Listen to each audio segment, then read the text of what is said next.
ये बात nasal cavity का मॉडल है। सबसे पहले ये जो बोन आ रही है, ये जो ये फ्रंटल बोन होती है। फ्रंटल बोन से आगे ये जो नोज़ की बोन होती है इसको नेजल बोन कहते हैं, और जो इसकी इंफीरियर एंड होता है इसको हम नेजल सेप्टम कहते हैं, जो कि कार्टिलेज होती है। उसके बाद ये फ्रंटल बोन के साथ ये जो साइनस नज़र आ रहा है ये फ्रंटल साइनस होता है। उसके बाद ये जो है ये हमारे पास नॉस्ट्रिल्स होते हैं जो कि एक्सटर्नल नेल्स भी कहते हैं इनको।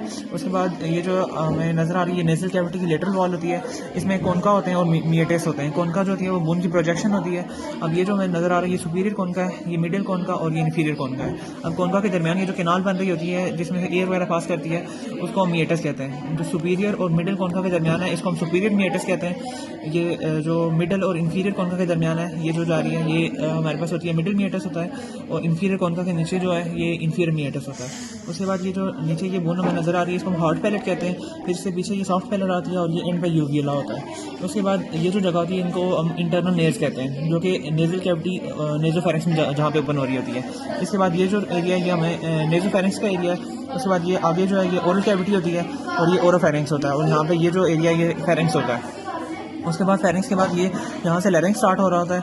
अब लैरिंक्स के कार्टिलेज में जो है ये एपिग्लॉटिस है जो कि अनपेयर्ड कार्टिलेज होती है। एपिग्लॉटिस के बाद ये जो कार्टिलेज हमें नज़र आ रही है ये थायराइड कार्टिलेज होती है जो कि लैरेंजियल प्रोमिनेंस बना रही होती है, एडम एपल भी कहते हैं इसको। उसके बाद ये जो हमें कट नज़र आ रहा है ये क्रिकार्ड कार्टिलेज का होता है। अब क्रिकार्ड कार्टिलेज जो होती है ना ये लैरिंक्स और ट्रैकिया के दरमियान जो है एक बाउंड्री होती है। क्रिकार्ड कार्टिलेज से ऊपर लैरिंक्स होता है और इससे नीचे यहाँ से ट्रैकिया स्टार्ट हो जाता है। उसके बाद ये लैरिंक्स में हमें ये जो वाइट कलर के हैं ये हमारे पास वोकल फोल्ड्स हैं, और वोकल फोल्ड से ऊपर जो एक और फोल्ड होता है जिसको हम वेस्टिबुलर फोल्ड कहते हैं, और ये पोस्टीरियर साइड में हमारे पास जो है वो एसोफिगस होता है।